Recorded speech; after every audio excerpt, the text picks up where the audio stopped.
Hey guys, good morning. Hello ladies, gentlemen, children, people who are not yet reached their adulthood, people that have surpassed their adulthood, people that have revoked their adulthood, victims, champions, I welcome you all. I assume this thing's on. Special shout out to Woodwoes for the lovely generosity inside D Live.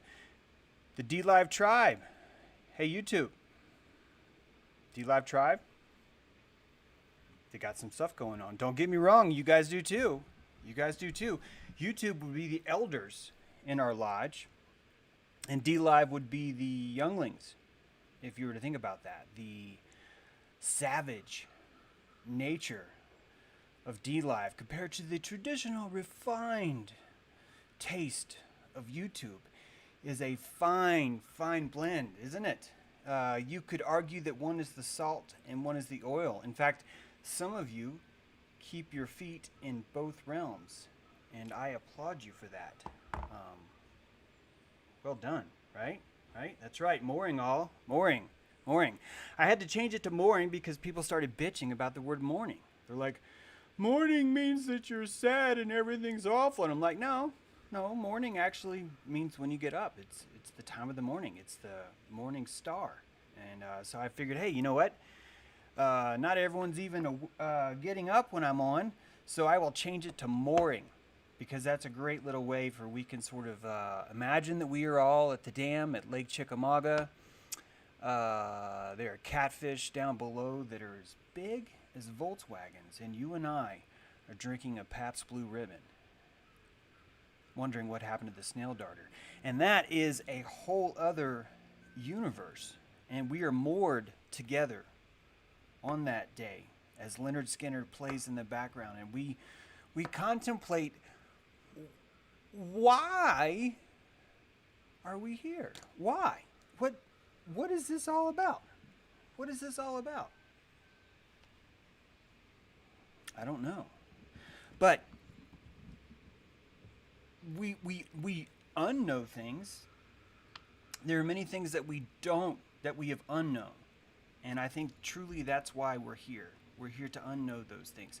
Hey YouTube, don't hear me as, it's not that I'm talking down on you. It's just that inside of D Live right now, something really cool happened with Woodwoes. That's all. So I just want to make sure that we're clear. I'm loving you guys too. In fact, a lot of things happen on YouTube that go unnoticed. The A lot of super chats. They just keep coming, right? That's right, Catherine. You guys are the elders now, and it's a different kind of responsibility. I would be the fire tender, right? The firekeeper, right? And we have a unanimous government here, and one of those is, yeah. Can you speak louder, James? Is that true? Are you guys having audio issue? I bet you that OKC Bear would tell me. OKC Bear, give me some reassurance here, buddy. 369 is divine, Miguel. I've been getting a lot of people telling me how evil that is too. It's been weird. It's like it sounds a bit soft, huh? Okay, thanks. Thank you. Let's see here. I just had to reboot this thing. Turns out a little bit soft, huh? Shouldn't be soft. Should not be soft. Sorry, guys. I don't know if that helps at all. There's so many buttons around here. Tell me if that's all right. It is a little quiet, James. Tell me again, OKC Bear. If it's good, I'll go. I'll go. I will go up even higher. But I know how the wow, this is boring. You're watching me do a sound check, which is probably good because if that's a problem, let me know. I think it's much better now. Thanks, guys. Appreciate that. Thank you. Hi, Emily. I think there's something going out to you. You guys have been buying my books, and I'm really thankful for that. In fact, this is the last week of a sale. For $69, you can get all 4 of my books. This is the last week for that sale. The prices are going up, baby. The vitriol is expensive, and Grandma needs some new shoes, if you feel me. So, last week for that sale, guys. I am now down to 15,000 subscribers on YouTube. I've been losing more and more every day, and I'm not going to stop because I'm pretty sure that my goal is 0 subscribers. Or as someone corrected me, actually it would be 1, James, because you matter. And I was like, damn, that's beautiful. I love how you're right about that. You're so right about that. And it's going to keep happening because even the topic today, wow, that's a beautiful butterfly. Even the topic today is, oh man, it's going to hurt. It's already hurting. It's already hurting. We're going to talk about nuclear chemtrails.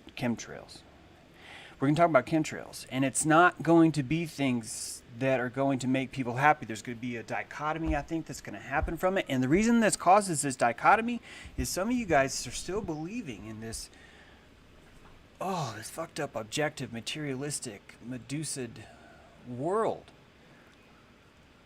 You don't understand how colossal aperture truly is. How I can have a completely different experience than you, and both of us are right. And truthfully, that scares the crap out of you so much that we can barely even get past it. I need you guys to understand that I've been writing about TIs, targeted individuals, for a while now. And when I started writing that stuff, it came out of the woodwork. I'm not talking about hate right now. I'm talking about people that experience TIs that cannot talk to anybody. People that are targeted individuals that experience some sort of targeting and cannot talk to anybody about it. The reason why they cannot talk to you about it is because people are fake.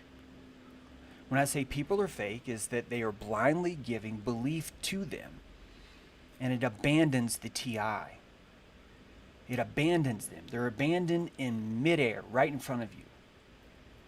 And there are psychologists. There are experts in the field that will tell someone that has a hallucination, that they categorize as hallucination, if you cannot write down verbatim what it said, you're lying.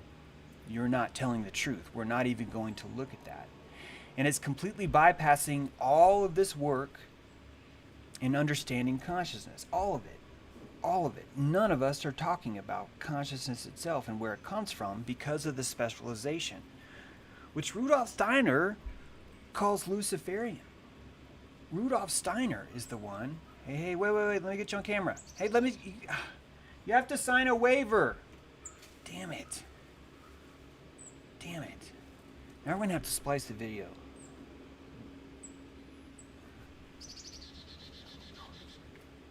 You gotta earn that, baby. You gotta earn that screen time.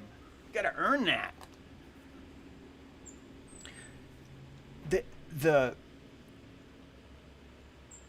You know what? Watch this. We are getting you insight tonight into the teenager accused in last winter's Parkland High School massacre. It's low, I know. Hang on. And it is disturbing. Correspondent Phil Keating shows us from Miami.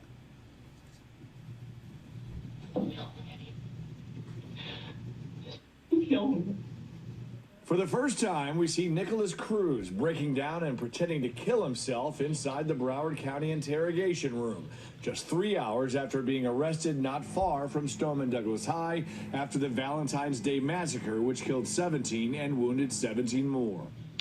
Shortly before the detective enters the room, Cruz punches himself in the face over and over. He eventually explains to the detective why he did what he did. The voice, the demon inside his head. What does the voice say to you? What does it tell you to do? Burn, kill, destroy, Okay, burn, kill, destroy what? anything. At another point during the session, the detective steps out of the room and Cruz bites his forearm, trying to bleed. Cruz also makes a gun with his fingers, pulling the trigger to his head, mouth, and heart. The portion of the interview where Cruz allegedly gave a step-by-step account of how he carried out the worst high school shooting in U.S. history remains redacted and edited out to protect Cruz's right to a fair trial. Okay, Zach, have a seat. Cruz's 18-year-old brother, Zach. His own testimony has been edited out so you don't get to see it because that's how they're protecting him. Did you hear that? In order to protect Cruz, we're not going to let you hear what he said. That's how Babylon is protecting Cruz, is that we are not going to allow anyone to see what he said. That it's going to be a closed loop, and that loop is going to be controlled. And everyone is fine with that. In fact, we can sleep at night because we know, yeah, but in 50 years we'll see it. It's cool. And then if there was trouble, then we'll fix it. And I know this may not seem, what does it have to do with chemtrails? You're going to have to stay with me, guys. This is, I'm talking about consciousness itself today. All right? And since yesterday, so many people have been freaking the fuck out because they think I'm denying something that they're experiencing. They think that I'm telling them that what they're experiencing isn't real. And let me tell you, you don't have the tools to hear this show if you feel that way. Guys, you're skipping over so much when it comes to consciousness because you're still in the mindset that everything is an objective reality. And that things are true because other people see them. And that we can agree. And that that's what truth is. And that is zeitgeist. That is majority rule. That is not unanimous government. That is not objective anything. That is mob rule. That's Lord of the Flies.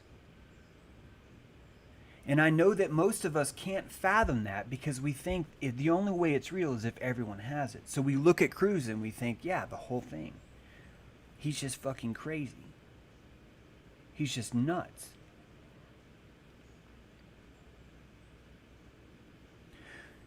But I'm here to tell you, Parkland is not what we think it is.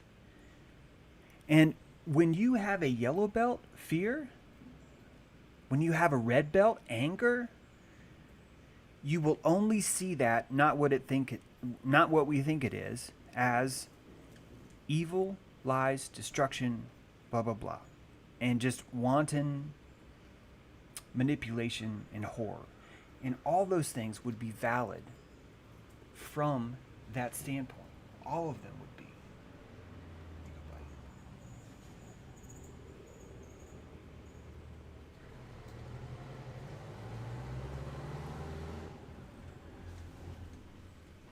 But we're missing something. The same thing we missed at the school. The same thing we missed at the Challenger. The same thing we missed on the Zapruder film. The same thing we missed on the babies from incubators. The same thing we missed from WMDs. The same thing we missed from the war on drugs. The same thing we missed from fentanyl. The same thing we missed from nuclear weapons. The same thing we're missing right now from chemtrails. We're missing it. And it's hard to explain because I cannot cut through the vitriol about questioning something that scares you. And the reason why that vitriol is there is because you have a fetish for victimhood. And that is fucking hard to hear. I am here to rape your victimhood.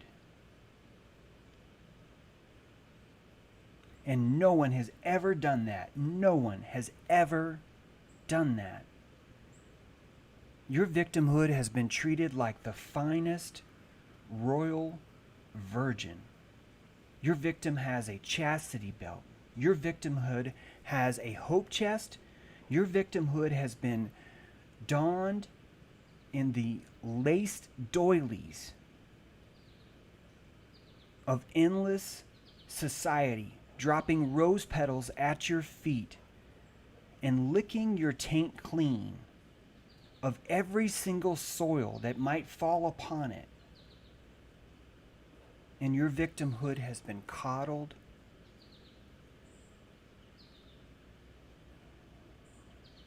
and this is going to fucking bleed.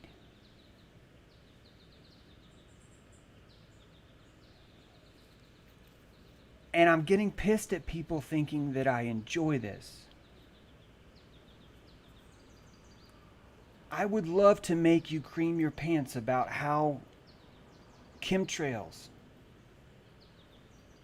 or trimethyl aluminum that's been phosphated to ionically charge the ions to create a diatomic connection that's going to allow the electrification of your internal DNA strand through a 60 gigahertz pulse that will then finally bring you down, despite all the years that you've been championing yourself as a warrior of sovereignty, and as you've been fighting off this evil machine like John fucking Henry underneath the deepest, darkest rocks, and you just kept pushing through, and not once did you ever let them in, and they finally got you with the chemtrails. It is such a succulent fantasy. And the motive doesn't fit. The instrumentation doesn't fit. The science doesn't fit. The technology doesn't fit. But the psychic warfare of your belief fits the exact same fucking blueprint that they keep using over and over and over and over and over and over and over again. And it is only effective because of your lily white virgin victimhood that you cling to. And you don't want to admit you cling to it. You want to feel like a man. You want to feel like an independent, strong woman. And you've been told your whole life that no one would ever come and defile that precious virgin you call your victimhood.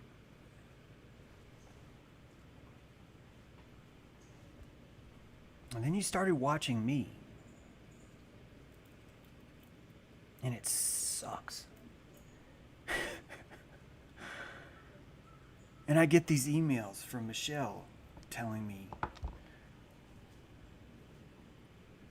you just want bad weather to come. You want weather modification evil to befall me and my family and my children. And you're a fucking liar, and you've been enlisted by this, and you're here to destroy me. And we begin the targeted individual all over again. And the reason why is because that victimhood is the Virgin Mary. And it is absolutely impossible to question it. It is absolutely impossible to even consider it.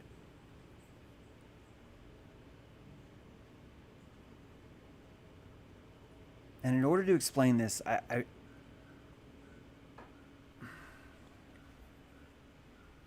in order to explain this well, it's a great post today by Bob on Facebook.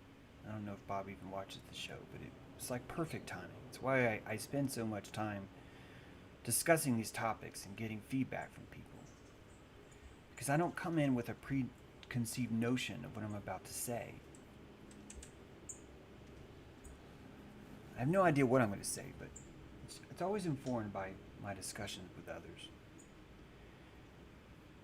And from Neil Postman's 1985 book, From Amusing Ourselves to Death,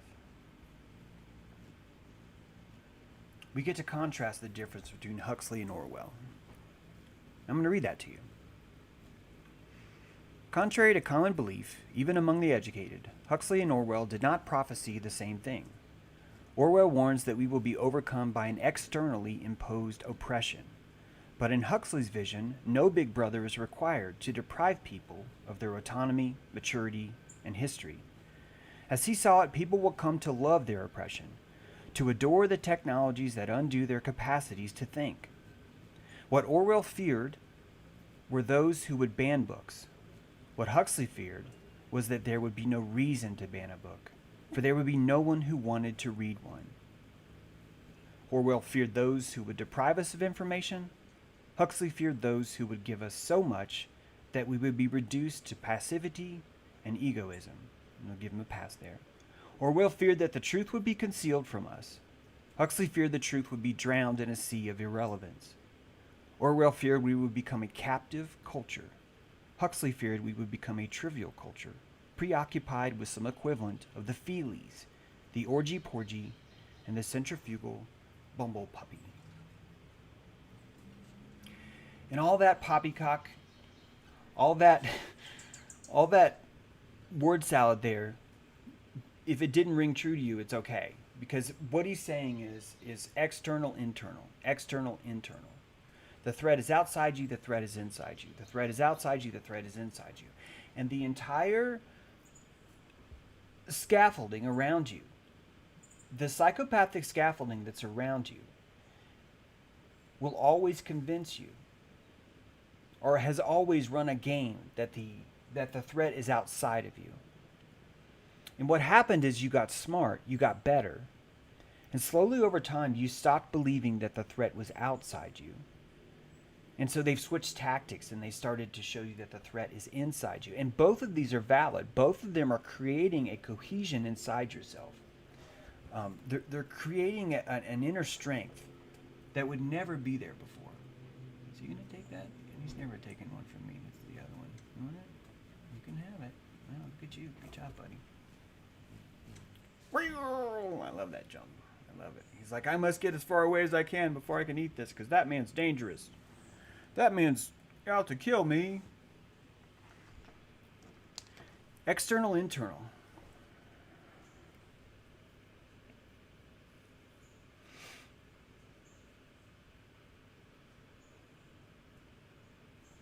And as you're fighting this whole war of external, internal,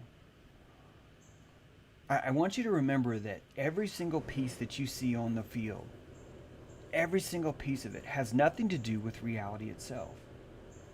That every single piece of this is stacked on top of stacked on top of, it's pancaked,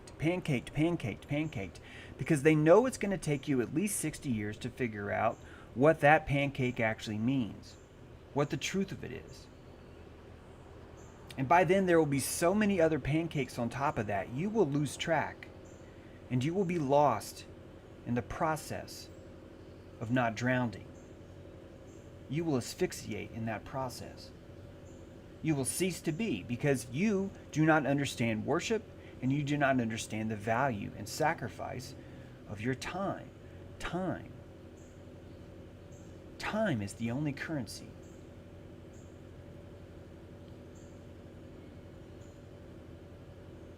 And the reason why I'm here to rape your victimhood is because when I started talking about chemtrails yesterday, we actually started this in the dojo. I could say there's certain things that we can talk about in the dojo that have to deal more with personal things, like more personal things. And we're talking about electrical charisma now. We're talking about where our core is. And I went on a rant about chemtrails specifically because it's violating your core. And it's dangerous. And it fits the same model as nuclear weapons.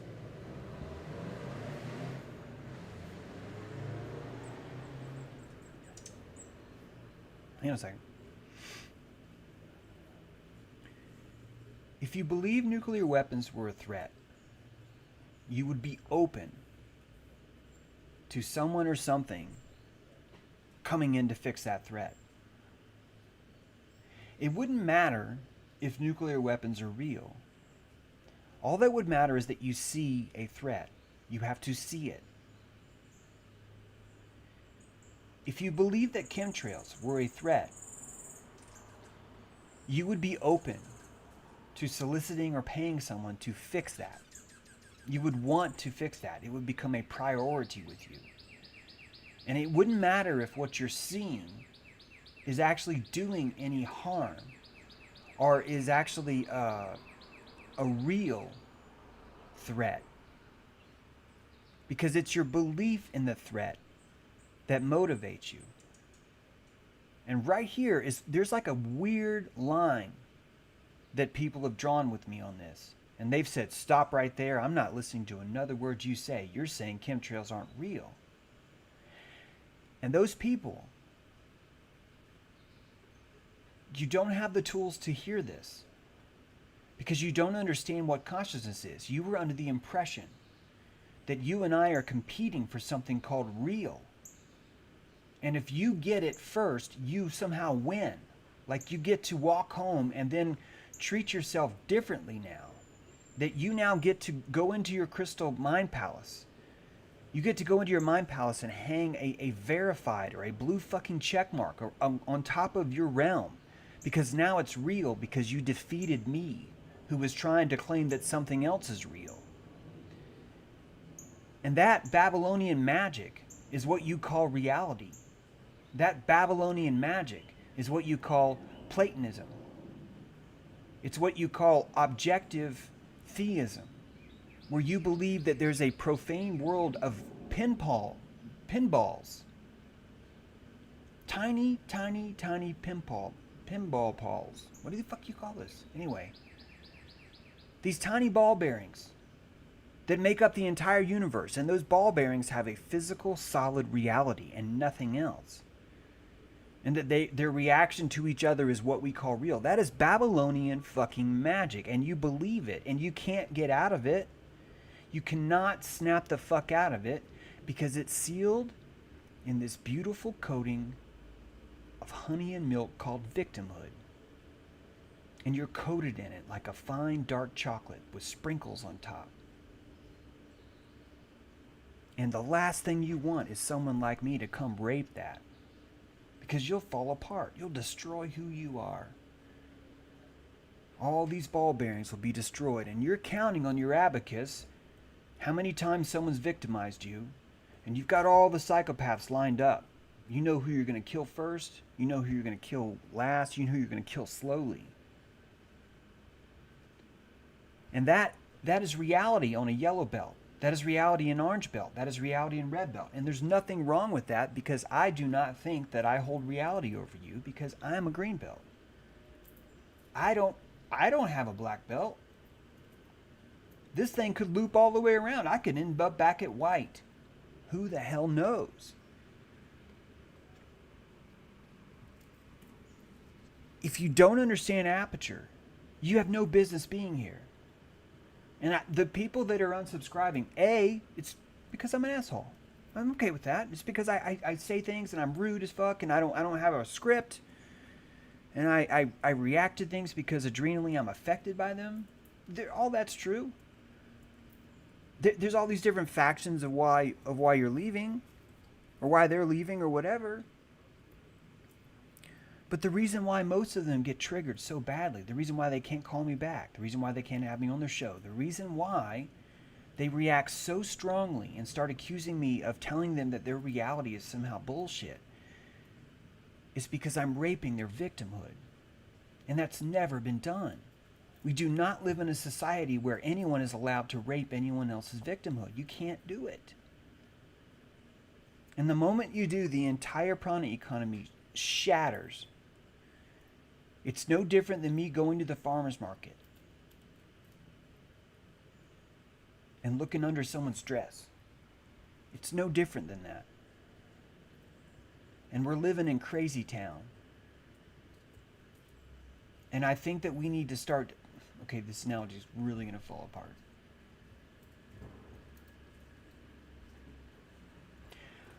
I live in this world just like you do. I've driven up and down America from New York to Georgia just recently. I mean, I've been around, I'm just saying lately. It should not hurt you. It should not rape your victimhood. When I tell you this, I do not see evidence that's showing that the chemtrails could do anything except for show me that there is something going across the sky, that something is being dispersed. And before you freak the fuck out and say, well, wait a minute, I know that other places see more. I know that you will post photos showing me, here they are all over the sky. I know that you will then think that I'm trying to imply that weather modification is not real. Which is stupid because it literally rains every morning in the UAE. Every morning. I've never once denied that. I'm not even talking about that. The reason why you're squirming off of it, the reason why you're getting off of it going, well, fuck you, man, da, da, da, is because I'm raping your victimhood. And you see it coming. And you're so shocked, you're so in pain, you're so enthralled by it, you cannot fucking handle it. You cannot stand it. And what's really twisted? The deepest twisted part about all this is that you like it. You like it. And that's why you're hurt right now. Because you know it's bad. You know it is. I haven't seen these chemtrails in Atlanta, from Atlanta to New York and back. I haven't. I do see a plane every now and then will fly across the sky. And the cavitation of that will leave something that could have some particulates in it that could be very dangerous. It could be. But I'm having trouble believing that the density is even close to causing that. And I'm regretting how easily we've missed the danger and threat that exists by not knowing what they are. I think that you're missing a primal lesson by understanding how dangerous it is, that you don't know what they are. Because every black magic spell needs an abyss. It needs a pit, an abyss, something, a hole, something that you can reach in and pull something out of. That's what black magic is. It's a bag of holding, a bag of beholding. And the deeper and darker and more mysterious that bag is, the thicker, the more tentacles, the larger the beast you can pull out of it.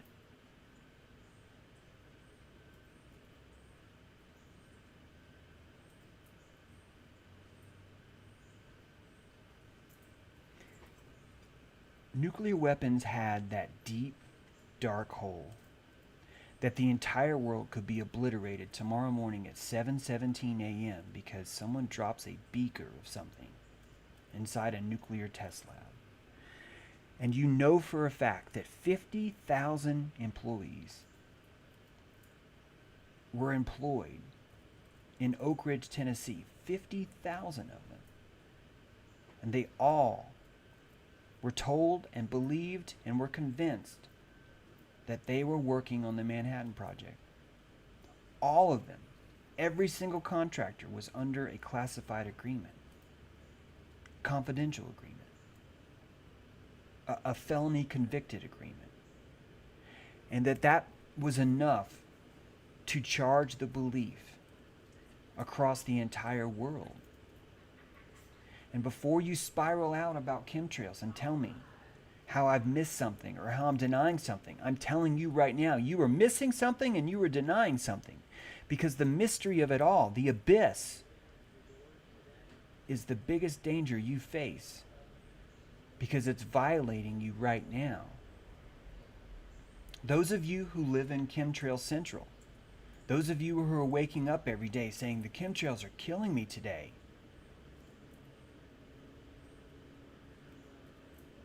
you are a targeted individual. You were targeted. And I believe you. I believe what you're experiencing is real. I do. I have no doubts about that. When I tell you that there are no chemtrails from New York down to Atlanta, that is not me saying your chemtrails are not real. I'm telling you the opposite. I'm telling you that, zetetically speaking, this is the reality that I have from my aperture and vista. And if where you are is completely chemtrail central and they are completely invading you and you don't know what it is, I'm saying to you that they've already got you. You are already under that spell. You are already inside that abyss. And you not knowing for sure, you not knowing where it's coming from or what it's doing, is doing you far more damage than anything you could research. In fact, I would argue that you would research to feel better. That you would think that if you were to research chemtrails, you will now be able to climb out of that abyss because you will find, well, it's trimethyl aluminum. And I believe you. And I hope that all of us will look up the process for making fluoride. I hope that all of us will understand how much aluminum is in the atmosphere right now, but it's bound. And that the process of making fluoride is the removal of that binding of aluminum.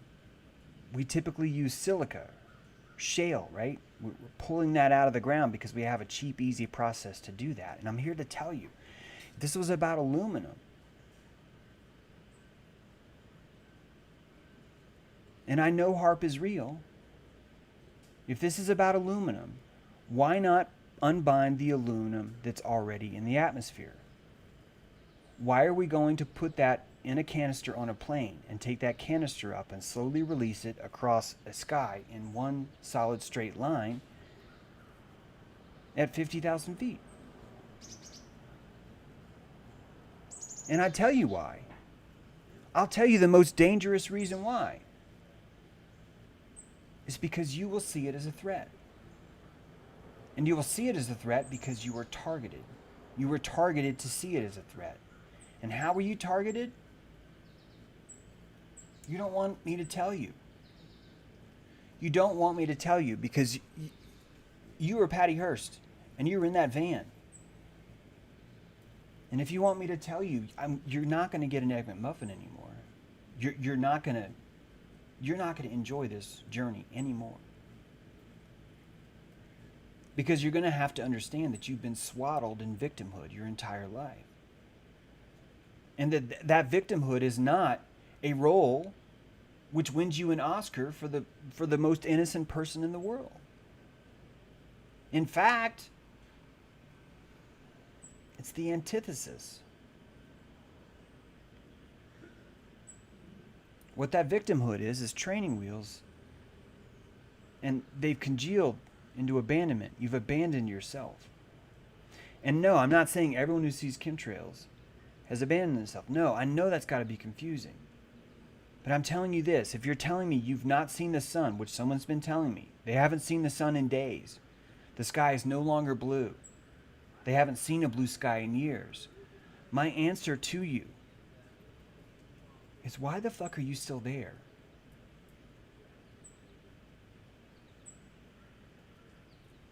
And it touches on this victimhood. It does.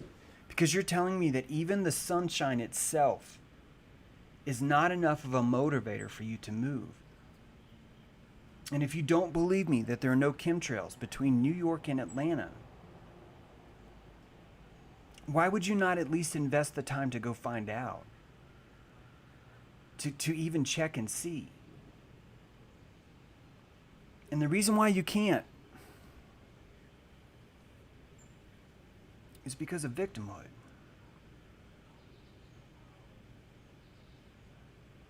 And you fucking hate me because I'm raping that.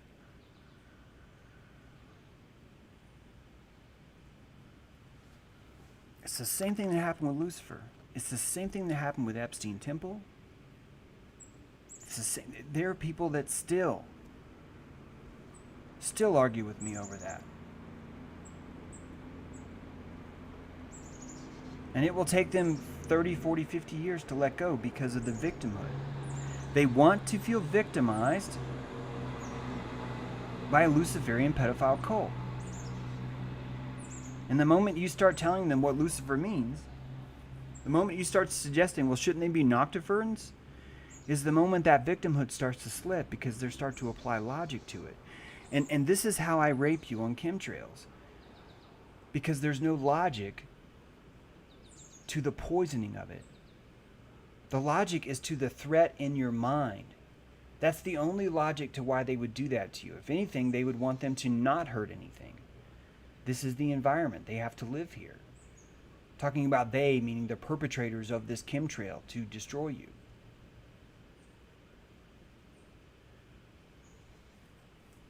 And I'm urging you, if you're in a place that you think chemtrails are attacking you, I'm urging you, you need to go. You need to find a place that doesn't have that. And I need you to stop fucking telling me that the reason why you can't is because you have a job. You don't have a job. If you're living in a place where you think that they are attacking you from the skies, you do not have a job. That's not a job. That's a battlefield. And you're pretending that it's a job, and that's self-soothing. That's Stockholm Syndrome. And one of you tried to say it would be cowardly for you to leave, for you to run away. And I think it's cowardly for you to stay there and don the diaper of victimhood. And say over and over again, you don't understand how bad it is. Or you're just a fucking liar, James, because you don't understand. Or worse, James is just doing this for attention. As the subscriber count just keeps dropping and dropping because I'm assaulting victimhood.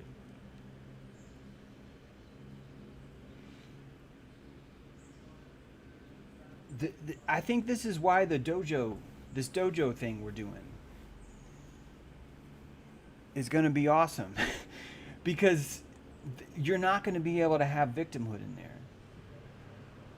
You're going to have to be held accountable for it. If you cannot see the sun, you have no business being there. If you think they're poisoning you, they are poisoning you. They're poisoning you because you think that. They're poisoning you because you think that. And I think part of what emphasizes that victimhood, part of what it makes it easier for you to feel victimhood, is the Parkland. We are getting new insight tonight into the teenager accused in last winter's Parkland High School massacre. And this is gonna be so confusing to you, because you're like, wait a minute, what?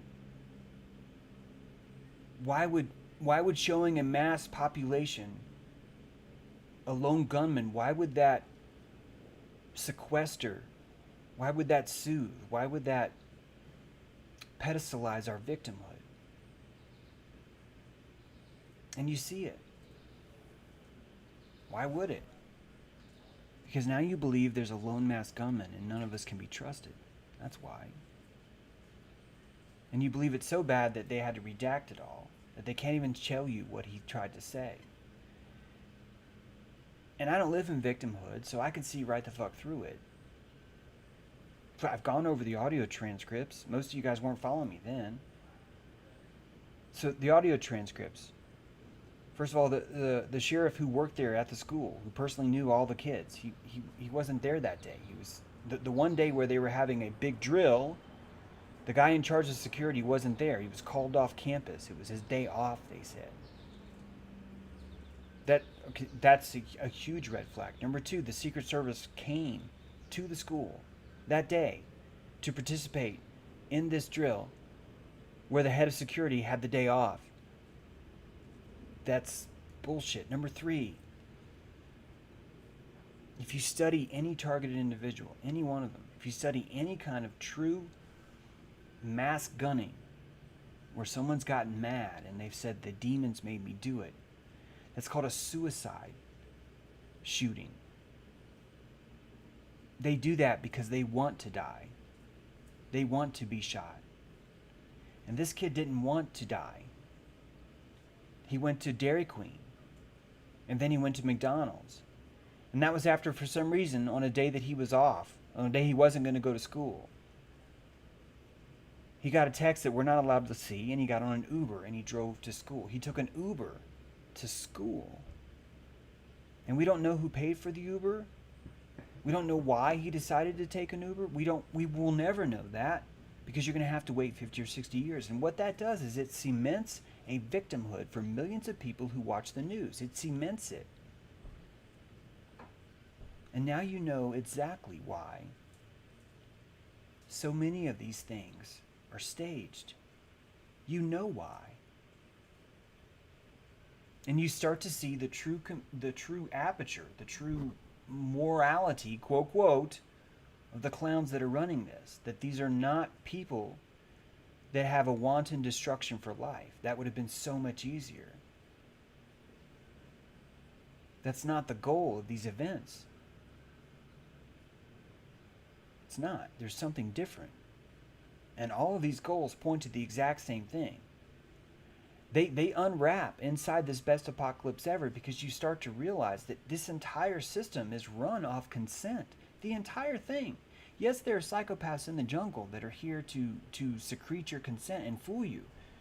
And yes, you will be victimized by them, and you will go through moments where you're on the ground, wriggling in pain. I've been there. I will be there again. But this is the jungle, baby, which means there's a full spectrum of everything. You should expect that. In fact, it's kind of retarded to think it shouldn't be that way. And all we've been focusing on is the Black Panther. And none of us are looking at the Jaguar. None of us are even considering that, because of the victimhood. That victimhood is the safest place you could be. You're curled up in a hole inside a tree and you're shivering. There is no light.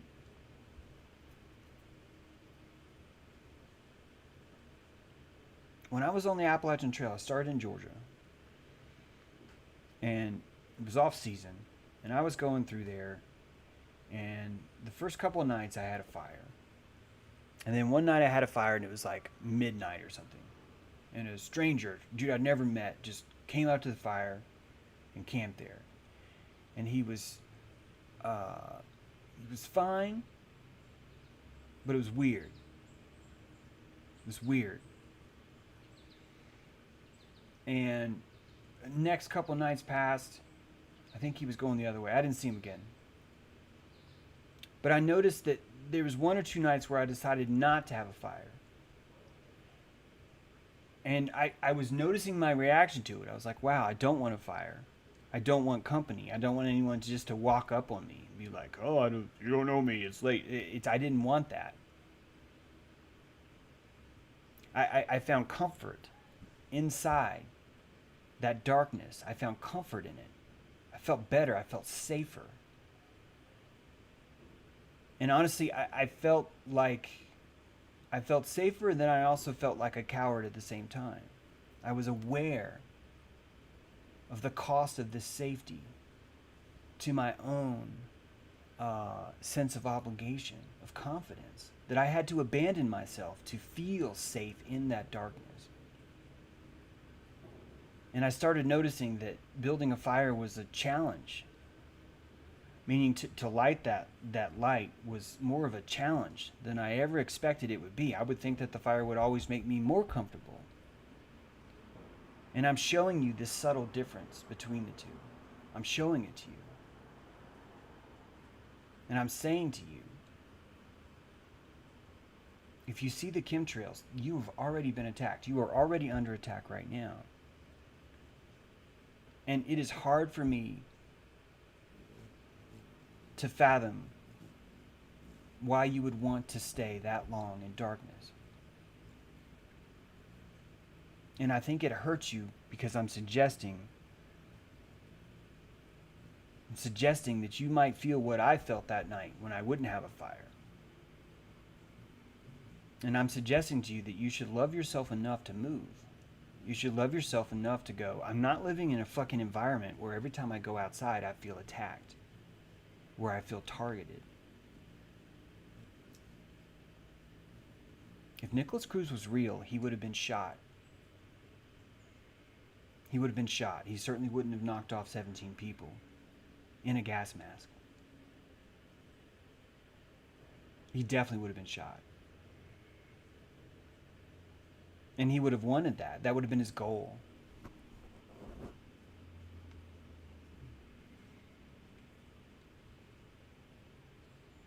If you're going to be Orwell, you're going to worry about the boogeyman outside of you. And if you're going to be Huxley, you're going to worry about the boogeyman inside of you. Terrain theory, germ theory, everything comes down to threat. And the threat means nothing if it's true. Look at nature. How many threats do you see in nature that aren't actually threats? Most of them. Most of nature is deception. And it's deception through threat. It's always through threat. It's always through threat. Guys, every time you're deceived in nature, it's always a deception of threat.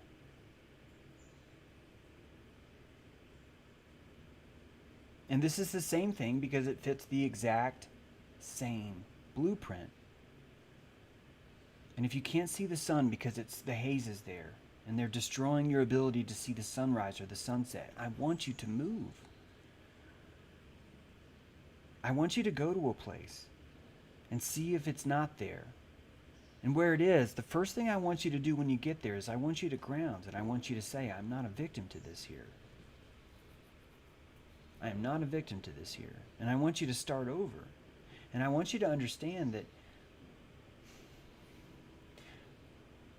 these dragons I used to make, you take a fog machine, you put the fog machine inside, turn on the fog machine, it erupts what looks like fog. It's glycerin. It's like sugar, basically.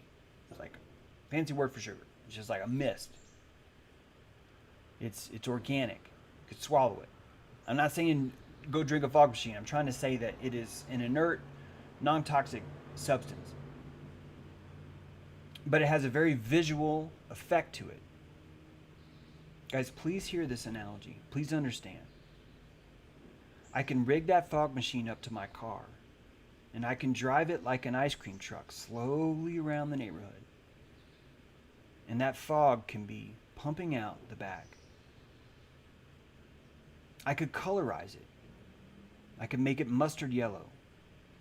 And I could spit that fog out the back of my ice cream truck and drive around the neighborhood every day after school where everyone could see it, where it was really bright, where everyone could see it. And I guarantee you, if I did that for a week, a month, several months, I wouldn't even have to implant the idea. People would naturally believe that was poison. And if I was to tell them it was poison, it would create such a threat that I guarantee you, no matter what, if I kept doing it, if I was to present a solution to it somehow, if I was to find a way to solve this threat, everybody in town would be in favor of that solution. Every one of them. And this is exactly how they've moved you since the dawn of time. And it's exactly how God is waiting for you to stop. To stop. And realize the most dangerous technology they have used against you is an EMF wave called propaganda. It's an electromagnetic frequency, propaganda is. And it comes at you. And you think it's words. You think it's talking points. You think it's politics. You think it's science. It's not. It's none of those things. You're looking at the surface. You're not understanding the keel. Propaganda is an EMF wave. And if you're living in an area where you feel that way, you've already suffered. You've already fallen. And you're in a building that's burning, and I need you to stop, drop, and roll and get the fuck out. And if you're not going to get out, I don't know how to have sympathy for that, because I believe in you as a human.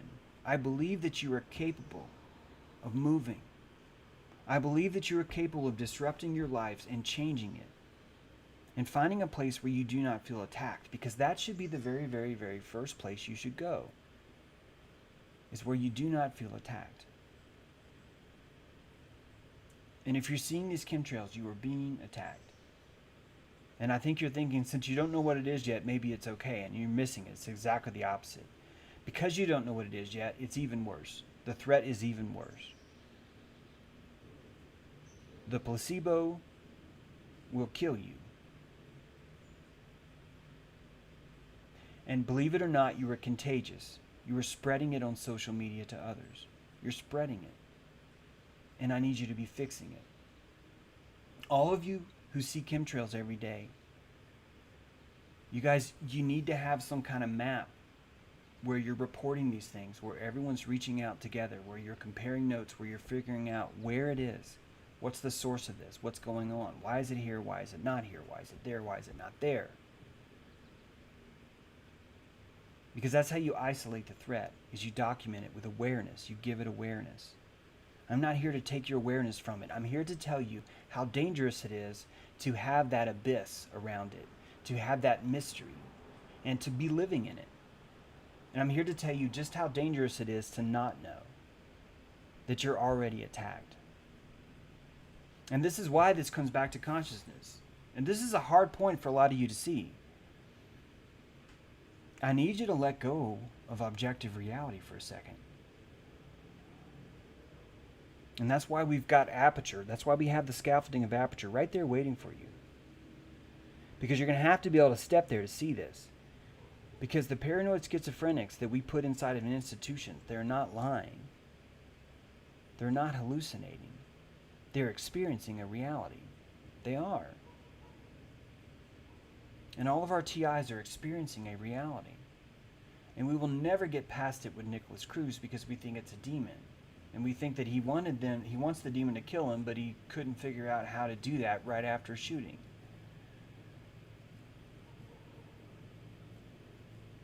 We want that victimhood.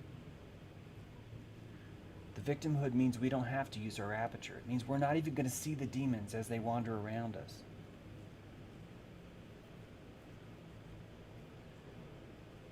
This entire world is consent-based. The danger that you face is consent.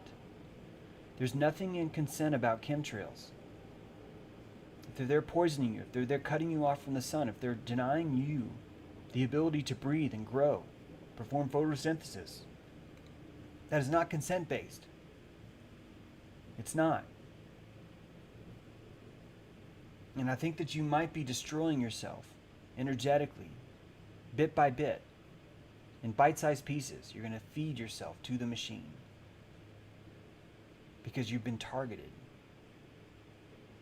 And you have to save yourself. You have to.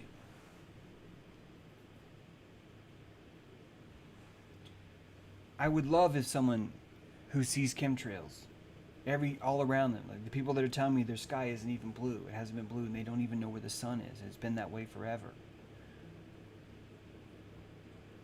I really want to know, wherever you go, do you still see that?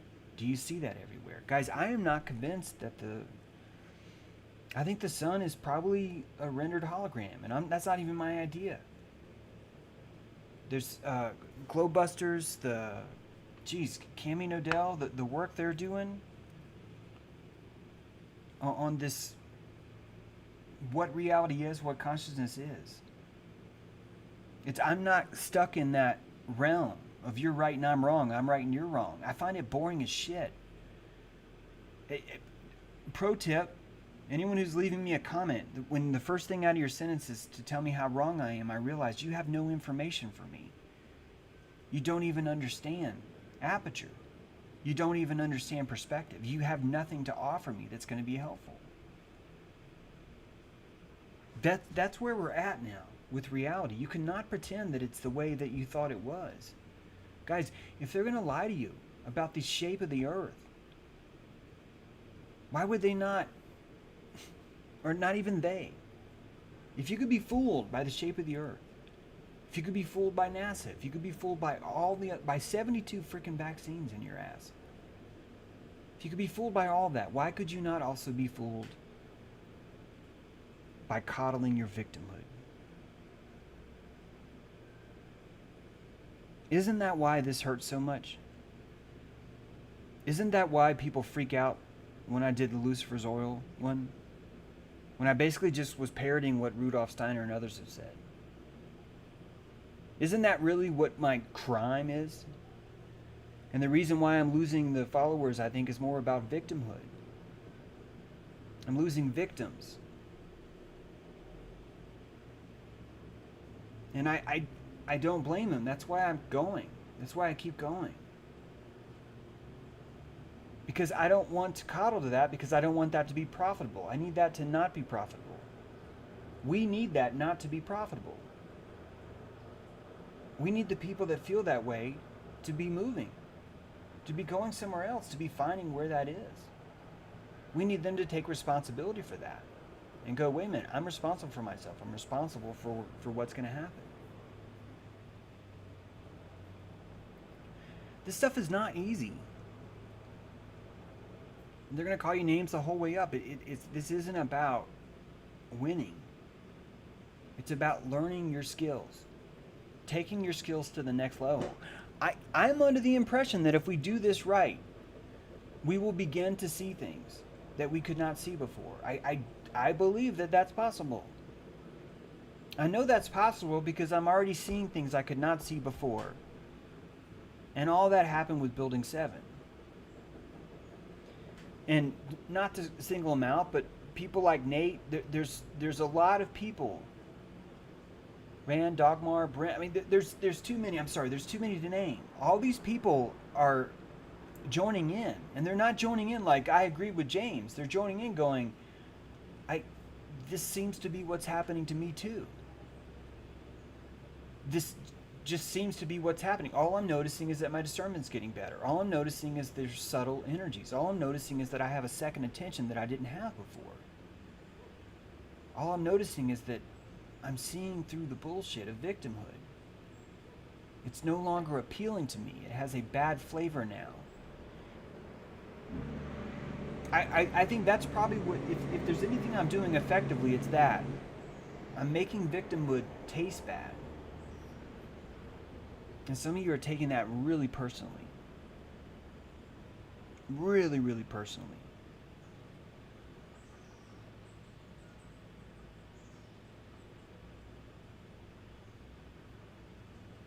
Of course, being a TI is more than chemtrails, Nebulous. What can I do an episode on? Can I do an episode on chemtrails or TIs? Because it's going to be hard to do both. I hope you hear that. In fact, if anyone's read my book, Blueprints of Mind Control, I dedicated 3 chapters to this. Now, I don't see anyone else even doing that. Because being a TI is about consciousness. Being a TI is about opening your aperture to a certain form of consciousness that directly corresponds to victimhood. And I think absolutely there are elements on both sides to that. I think that's the way you fix them. Because I've seen TIs come back from that. And there's a certain thing that you have to feel about your victimhood. There's a certain reverence for it that you have to let go. Guys, you have reverence for victimhood, and you don't get to say, oh, only TIs have that, or only, you don't, you're missing it then. And you're missing it not because I'm not eloquent. I'm eloquent as fuck. You're missing it because it hurts. Caprice, a TI is a targeted individual. It's just a shortening for that. And I outlined about 37 cases of TIs. Maybe it wasn't 37, I think it was more like 18. And we walked through this. And not once did I say this isn't real. Not once did I say that. I said it's the opposite. Because when you have a victimhood aperture, you're going to see things. They're going to be there. They're not going to be made up. They're going to be there. What we fail to understand is how important our consciousness is. And you're selling yourself short because you're thinking, well, it's only a TI if everyone else agrees. Or it's only a chemtrail if everyone else agrees. And you're selling your consciousness short. Guys, I've got a book called Wonders in the Sky. And I flip through it almost every night. And I literally flip through it. Because I can jump from one page to another, and all of a sudden I'll be in the 300 AD. And you'll see something that someone's seen that they could tell you that they saw in the sky. And if you have the aperture that I do about consciousness, you get to believe all of them. You get to believe that that's the experience they had. And it's funny because of how much I tell you not to believe stuff, I'm telling you to be a zetetic. And you'll find that I'm actually being authentic. Because I'm telling you to trust experience. Don't trust hearsay, trust experience. I'm telling you that. I keep telling you that. And that's why I can read this, because I'm putting together a system built off trusting experience. Trusting everyone of their experiences. And as you move through time, you notice that those experiences change. And the targeted individuals themselves manifest the targeting in different ways. And I believe they are being targeted. I believe that the paranoid schizophrenic is being targeted. I believe that the alcoholic is being targeted. I believe that the victim is being targeted. And you guys, some of you think I don't believe that because I believe in aperture, and you're missing it. You're missing, and you will not have the tools to even hear this.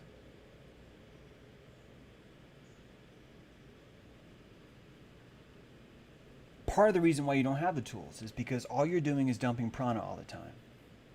You're dumping prana because you're believing everything. And you just don't have enough calories. You're like, I can't do that. I can't afford that. God, that's expensive. And it's supposed to be expensive. Because the victimhood is telling you, lay back down. Let me tell you how they're here to rape you. Let me tell you how they're here to kill you. Let me tell you how they're here to murder you.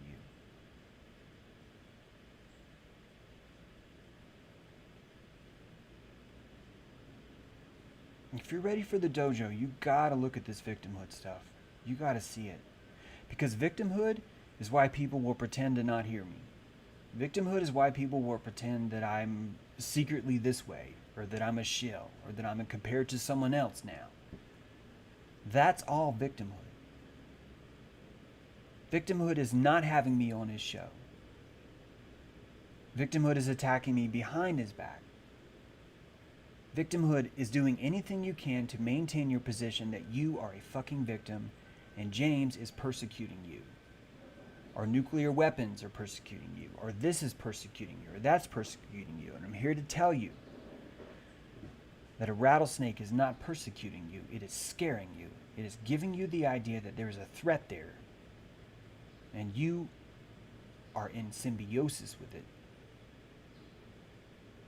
And while you're worried about the rattlesnake, you have zero cares in the world except for that rattlesnake. You are focused like a laser. And you are dilated. You are fully dilated, which means you like it. And that's why I'm telling you. This feels like rape. When I talk about this stuff, it feels like rape because I'm taking all that away. And that's what isn't that why we're here? Isn't that why we're here? there is a peace and tranquility below this. And right now it stings. Your skin is like, ooh, oh God, you just pulled off that outer layer. It's, oh God, that stings, that stings, that stings. You feel it right now. I know.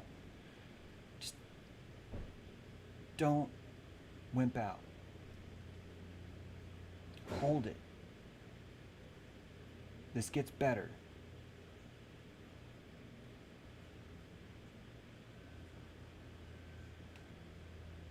Or it doesn't. Or it doesn't. It gets better or it doesn't. And that's totally going to be based on where you want to go with this. Where you want to take this. Because there's a million other victims out there that would love for you to join their camp. And it is profitable. Kendra, thank you so much for pumping that. I will be on Secrets of Saturn tonight. There's a link that Kendra's pasted there in YouTube. Thank you for doing that. Yes, I will be on there tonight. We got delayed last week.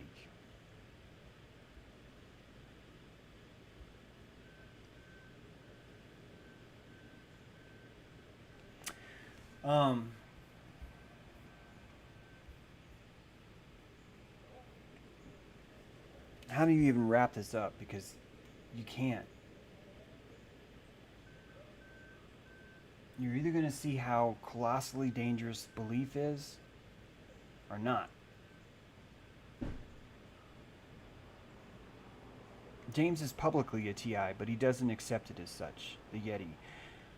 I am a TI. Michelle made me a TI last night. Michelle's one of my longtime readers. And because I'm questioning chemtrails, because I'm having this discussion about them, she considers that a disloyalty to her victimhood. And she felt like I was raping her. And so now she's asked, I want to be your number one troll. But what Michelle doesn't understand is that I have so many trolls now. And that you're going to have to work your ass off if you want to be the number one. In fact, I'm thinking that I should maybe find a way to offer unpatreons, right? Some kind of like service where people could not be my fan. And that the more they paid, the more they could not be my fan. That would be freaking cool. If I could figure that out, I would. And one thing, actually, to be serious here, the Yeti, I am being placed on. So think about like Owen. Like Owen put me on a pedestal, and then he dropped me in the pit. Owen's one of many. Michelle did that last night. As we progress through from QAnon through all of them, that is a constant process. And it's boring, but that's what happens. And when this keeps happening to me, it will keep happening over and over and over again as I say things that I'm saying. It's natural process. It's not odd or even creative for the people to do what they've done. It's just what we do. We are pedestalizing me as I'm warning you about pedestalization. And I can say pedestalizing because I hope you can see that it's not like a great thing. It's victimhood is the nicest form of pedestal you can find. It's the most evacuating, but it's the nicest. It feels the best. And as I progress through these ideas, as I say things that I say, I'm constantly placed on a pedestal to be taken down and dropped into a pit. It's a constant process. And no one can drop me into a pit unless they put me on a pedestal first. It wouldn't happen that way. So every single time I find someone trying to put me on a pedestal, I already know this is going to hurt. In fact, I hope some of you remember I said this in a live stream a long time ago about BB. I said this would happen. I said, all I know is that when he really likes my stuff that much, it's really going to fucking hurt one day. And this is part of the process. It's not his fault. It's not anyone. There's no fault in it. When we evacuate ourselves, we fulfill God's will. God's will is psychopathy. Yeah. Holy shit, what did I just say? God's will is psychopathy. Because if you evacuate your cockpit is designed just like a jet ski. If anyone's been on a jet ski and you fall off, a jet ski automatically turns to the right.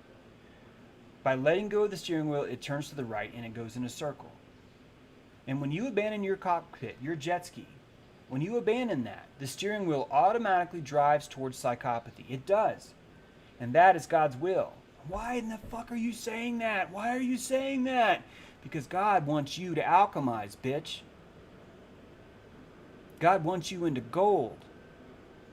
And when you evacuate, you turn into psychopathy. What happens? You feel shame and guilt for the shitty things that happen to other people. And whether or not you process them now or later, you eventually do. Someone along your DNA chain has to process that debt.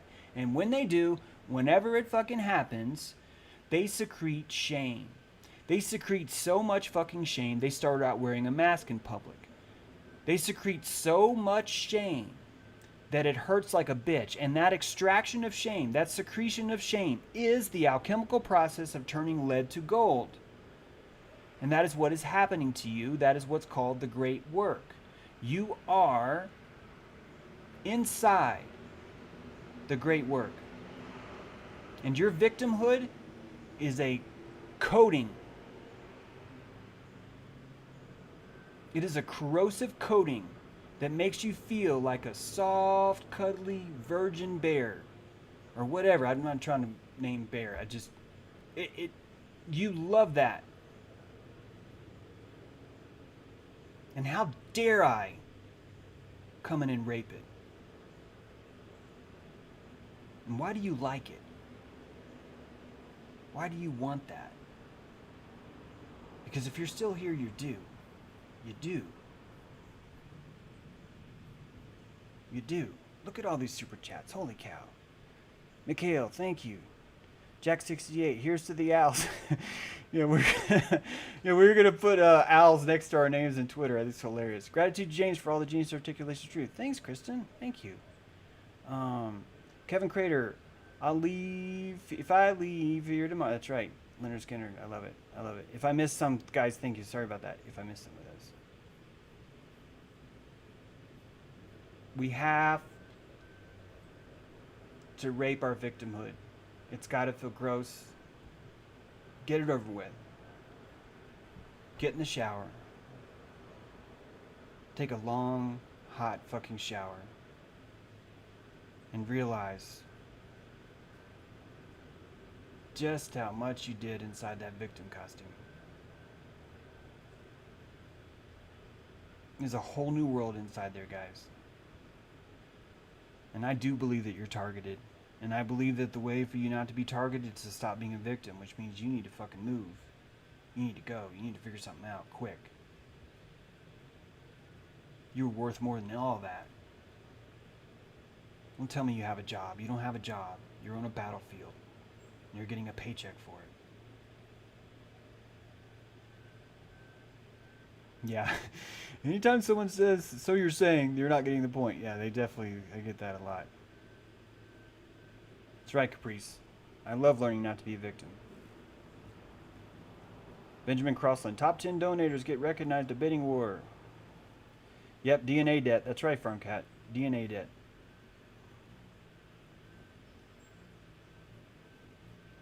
All right, guys. I hope you enjoyed it. I know some of you probably didn't. In fact, just out of curiosity,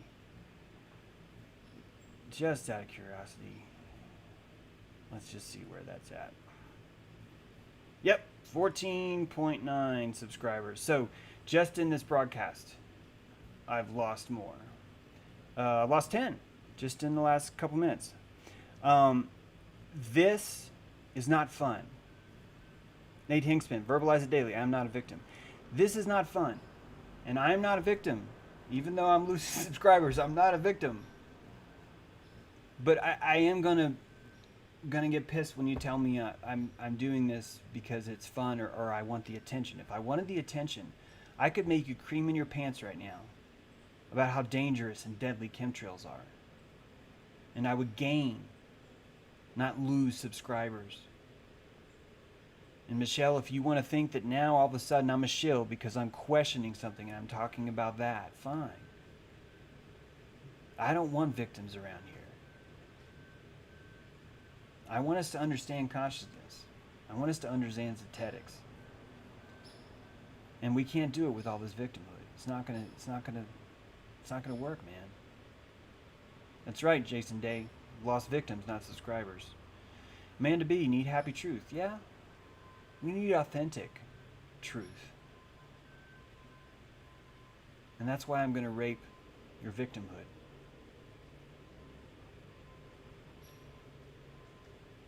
All right, guys.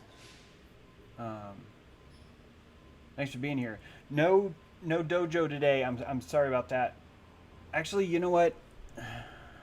I'm gonna. Actually, I'm sorry. I can't. I got that show tonight. I have to prep. I have to prep for that. I hope you guys understand. We will do that soon. But this Secrets of Saturn, I really want that to be a good show, and I know that the less I talk, the better it'll be. So I'm gonna wait on that. I am gonna set this up though eventually, where it's like every day we can just open that up. Okay, just give me a little bit. I also want to do a special shout out to Catherine Hopkins, who's helped us with the website. You're now going to be able to log on to jtrue/dojo. You'll see it all right there. We've got the 2 episodes there of the dojo work already. We are in there to work. Last lesson, right? All of us are looking for the potlatch, the anonymous potlatch. So good luck with that, guys. Keep me posted on how that comes. Thanks, Karen. I appreciate that. I will see you guys soon. And thanks for being here. Those of you who are still here. Let's keep it going, okay?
Thank you.